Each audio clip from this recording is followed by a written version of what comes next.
বাংলাদেশের স্বার্থই হবে সকল রাজনৈতিক দলের মূল ভিত্তি। এটি নতুন রাজনৈতিক বন্দোবস্ত বলে উল্লেখ করেছেন জাতীয় নাগরিক কমিটির সদস্য সচিব আক্তার হোসেন।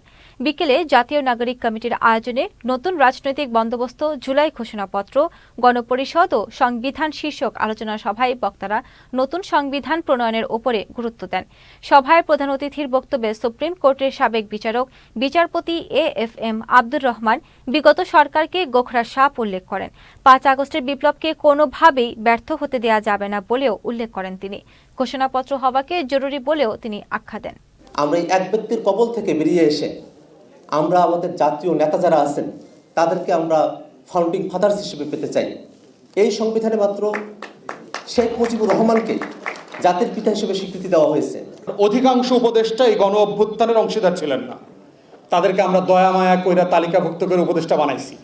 ওনারা রক্ত দেন নাই, মিছিল করেন নাই, প্রতিবাদ করেন নাই, ঘাম ঝরান নাই, স্লোগান দেন নাই, কিন্তু গণ অভ্যুত্থানের কোন জায়গা থেকে কোন কেরামতি কোন মোজেজার আলোকে ওনারা অনেকেই উপদেষ্টা হয়ে গেছেন এবং অধিকাংশ উপদেষ্টা লার্জলি মোটা দাগে আওয়ামী সুশীল বলয়ের অংশ ছিলেন। সরকারের পতন হয়েছে, আমাদের বক্তারা বলেছে সেটা ছিল একটা গোখরো সাপ। সমগ্র জাতিকে পেঁচিয়ে পেঁচিয়ে এই সাপটি 16 বছর ধরে চুষে চুষে চুষে চুষে খেয়েছে, যার ফলশ্রুতি হচ্ছে 28 লক্ষ কোটি টাকা পাচার হয়ে যাওয়া।